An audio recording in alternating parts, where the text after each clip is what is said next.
Hello everyone, হ্যাঁ welcome to মাইকন। এই মুহূর্তে আমি রয়েছি মুর্শিদাবাদে এবং আমি পেয়ে গেছি মুর্শিদাবাদে যুব কংগ্রেসের প্রেসিডেন্ট এবং জেলা পরিষদের সদস্য সুমনদাকে। সুমনদার সাথে একটু কথা বলবো। এই মুহূর্তে আমরা রয়েছিলাম এখানে রাহুল গান্ধীজির ভারত জোড়ো ন্যায়যাত্রা উপলক্ষে এবং সেই সময় আমরা সুমনদাকে পেয়েছি। সুমনদার সাথে একটু কথা বলার চেষ্টা করব। হ্যাঁ সুমনদা, ফার্স্টে আপনাকে ওয়েলকাম।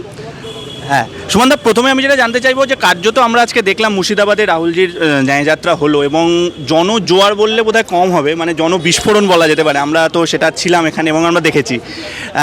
কি বলবেন, কেমন টোটাল ব্যাপারটা দেখে আপনার মানে প্রতিক্রিয়া কি একটু যদি বলেন।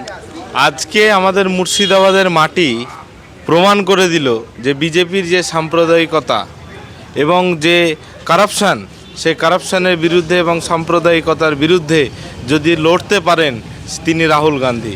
তিনি আজকে আমাদের মুর্শিদাবাদের মাটিতে উপস্থিত হয়েছেন এবং মুর্শিদাবাদের মানুষ একবারে ছোট থেকে অবালবৃদ্ধ বনিতা সকলে বিশেষ করে যুব সম্প্রদায় মানুষকে যুব সম্প্রদায়ের যে ঢল সেটা দেখলে আপনি অবাক হয়ে যেতেন। আজকে যেটা মুর্শিদাবাদবাসী দেখিয়েছে, আগামী দিনে আমাদের দেশের শেষ কথা বলবে রাহুল গান্ধী।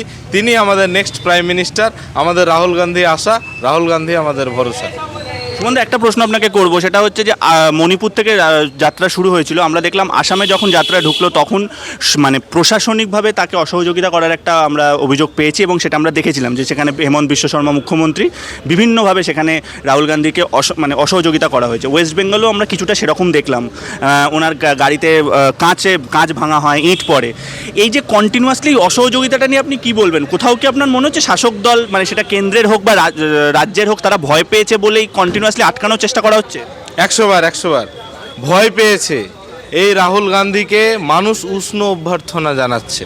সকল সম্প্রদায়ের মানুষ রাহুল গান্ধীর প্রতি একটা বিশ্বাস, ঠিক আছে। তারপরে দ্বিতীয় ন্যায় কে হক মিলনে তাক ভারত জোড়ো ন্যায় যাত্রার যে তিনি ডাক দিয়েছেন, সেই ডাকে সকল মানুষ সাড়া দিয়েছেন এবং সকল মানুষ বুঝতে পারছেন যে আগামী দিনে আমাদের দেশকে বাঁচাতে হলে দেশের স্বার্থে, দশের স্বার্থে এবং যুবকের আগামী দিনের আমাদের স্বার্থে রাহুল গান্ধীকে প্রয়োজন। আর এটা ভেবে, এই প্রয়োজনীয়তাটা উপলব্ধি করেছে মানুষ, এটা ভেবে কিন্তু ভয় পেয়ে গেছে বিজেপি এবং আমাদের যে রাজ্যের যে তৃণমূল সরকার, সে বিজেপির দোসর, মুদ্রার এপিঠ-ওপিঠ তৃণমূল আর বিজেপি।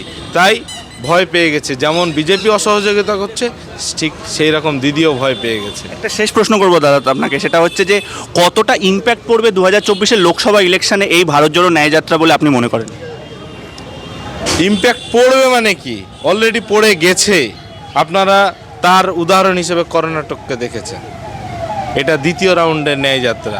এটা আমরা মনে করছি যে আগামী 2024 সালে যে লোকসভা নির্বাচন, সেই লোকসভা নির্বাচনের আমাদের প্রস্তুতি কর্মসূচি হয়ে গেল এবং মানুষ তাতে সাড়া দিয়েছে।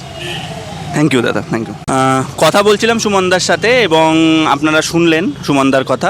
এরকম আরও ইন্টারভিউ আমরা কন্টিনিউয়াসলি আনতে থাকবো। আমাদের সঙ্গে থাকুন, চ্যানেলকে সাবস্ক্রাইব করুন, ভিডিওটা ভালো লাগলে লাইক করুন এবং নিজের পরিচিতদের মধ্যে শেয়ার করুন। সবাই খুব ভালো থাকবেন। দেখা হবে আবার পরের ভিডিওতে। Thank you.